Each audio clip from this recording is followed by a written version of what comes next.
Olá, pré-claros e pré-claras, espero que estejam todos muito bem. Semana passada a gente começou a conversar um pouco sobre bens digitais. Vocês viram o que são esses bens, vocês viram que eles têm um caráter patrimonial e que muito nos interessa no dia a dia. Qual o problema que a gente pode ter aqui? Eu posso ter alguma dificuldade de acesso até a perda desses bens. Lembrando, a gente está falando de itens que não são do mundo material, são do mundo imaterial. Esses itens, para eu poder ter acesso a eles, eu dependo de rede elétrica, dependo do suporte de internet, dependo da rede social ou do contrato de nuvem que eu tenho. Então são itens que para eu chegar até eles eu tenho alguns, vou usar um termo aqui não muito legal, mas atravessadores. Eu tenho alguém que intercede para eu poder chegar a esses itens. A gente pode ter perda desses itens? Sim. E aí é o problema que o direito passa a receber e buscar uma saída, buscar uma solução. Hoje, nós não temos uma legislação específica sobre a proteção de bem digital. O que a gente pode fazer? O que a gente utiliza? A gente, através do judiciário, tem buscado soluções por interpretação e analogia. Interpretação da legislação do consumidor, interpretação do Código Civil, aplicação em alguns casos direto da LGPD e da própria Constituição na proteção de direitos da personalidade. Então, quando eu perco o acesso, que eu não consigo resolver esse acesso administrativamente, meu caminho tem sido judicial. Nesse caminho judicial, os magistrados estão começando a trilhar essa busca por saídas para essa problemática nova. Não resta dúvida que são problemas de um novo mundo. O direito tem tentado acompanhar, tentado dar soluções. Imediatamente a gente está tendo essas interpretações do judiciário e legalmente, legislativamente, a gente está tendo uma busca por uma reforma do Código Civil nesse momento, para justamente abraçar uma parte do direito digital e alterar essa tutela dos itens digitais.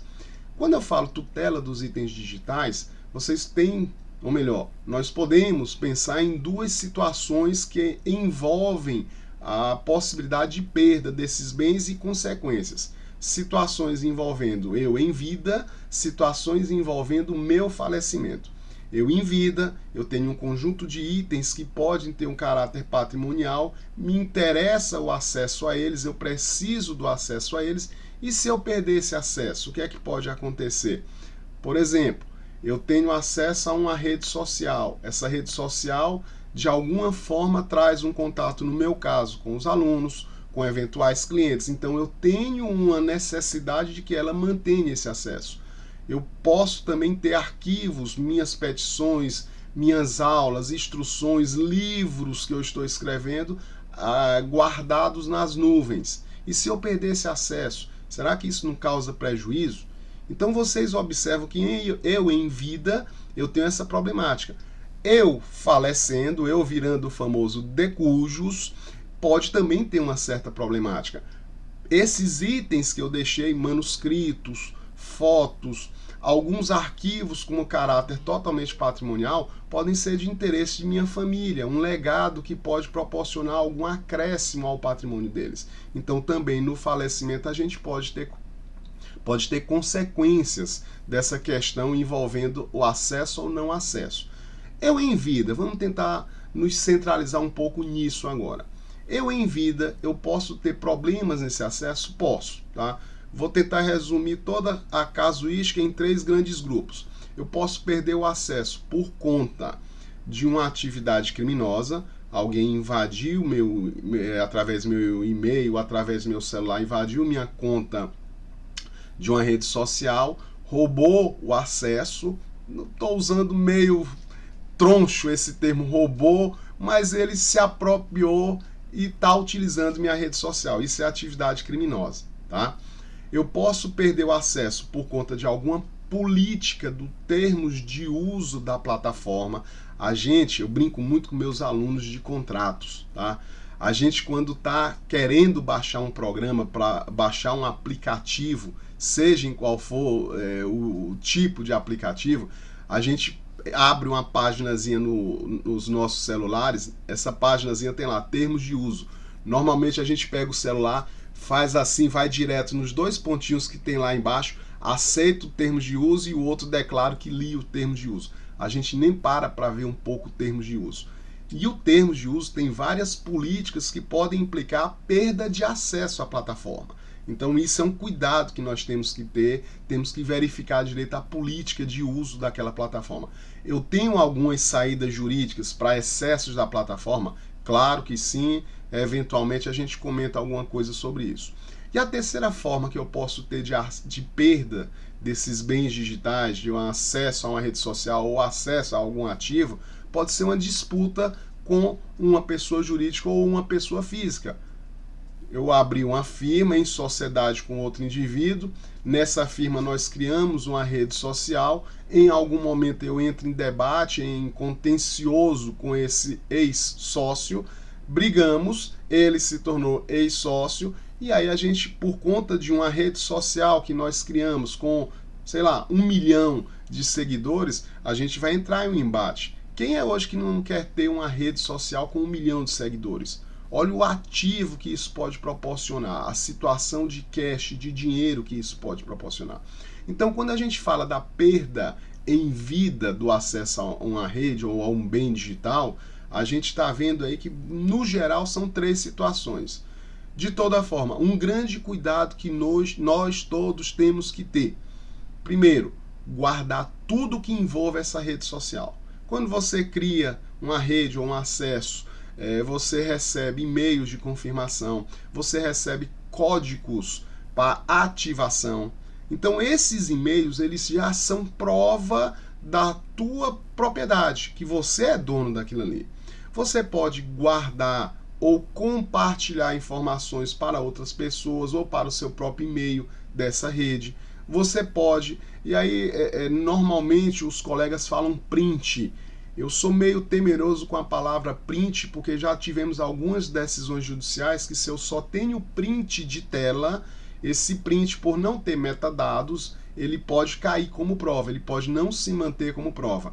Mas se você quer ter uma prova mais segura, escriture, vá no cartório e faça uma escritura da existência daquela rede, o tabelião vai verificar e vai escriturar e você vai ter um documento oficial dizendo, ó, o Alexandre criou a rede Alex Bento 21 no Instagram e ele é proprietário dela. Então, esses caminhos aí são caminhos para você se proteger.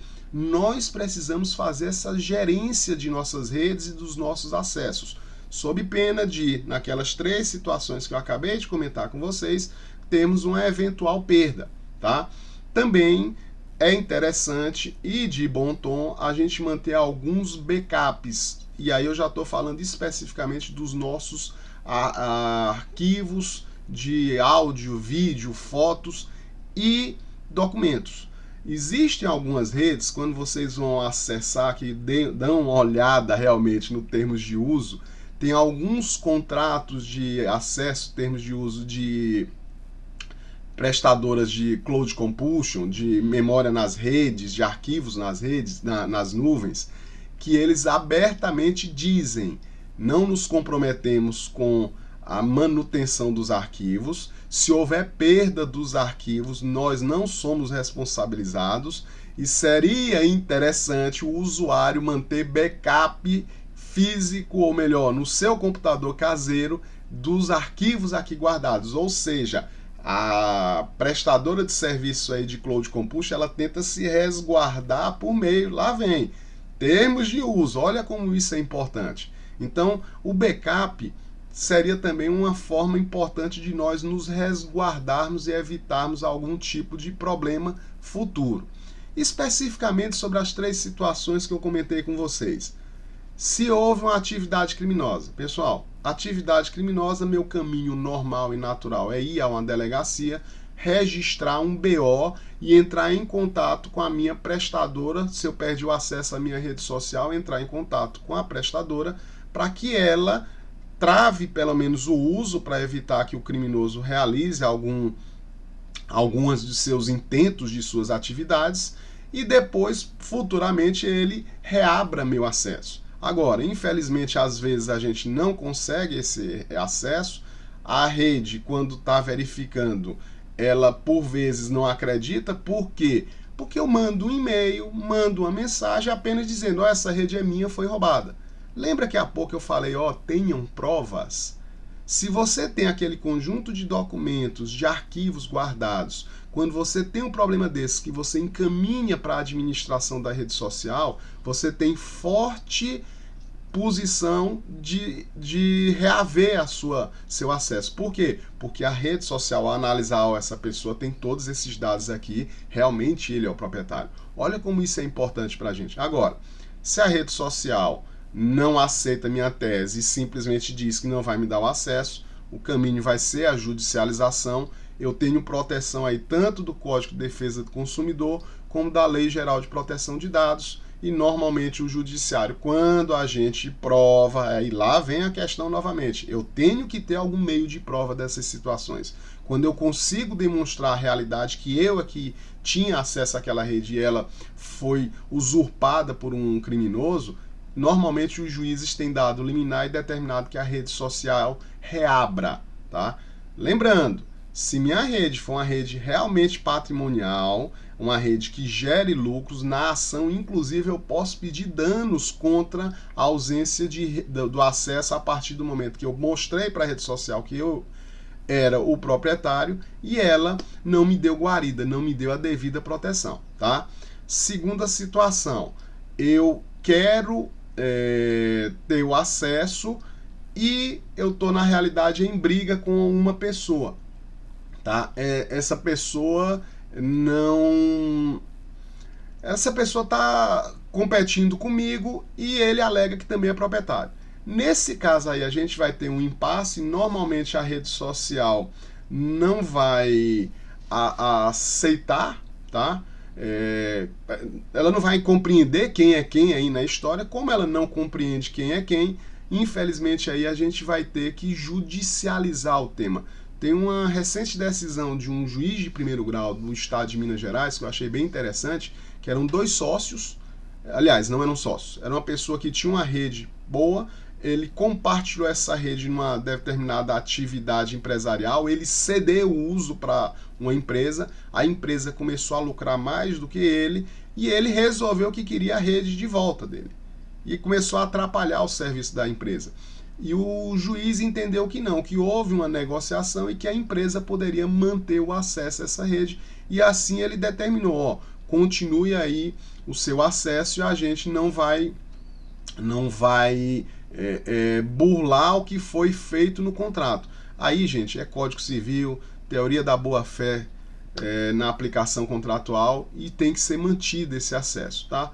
Torna a dizer, essas situações são situações que elas estão em discussão no judiciário, todo dia isso é feito um pouco, todo dia isso é analisado um pouco, e a gente está achando algumas soluções e alguns caminhos.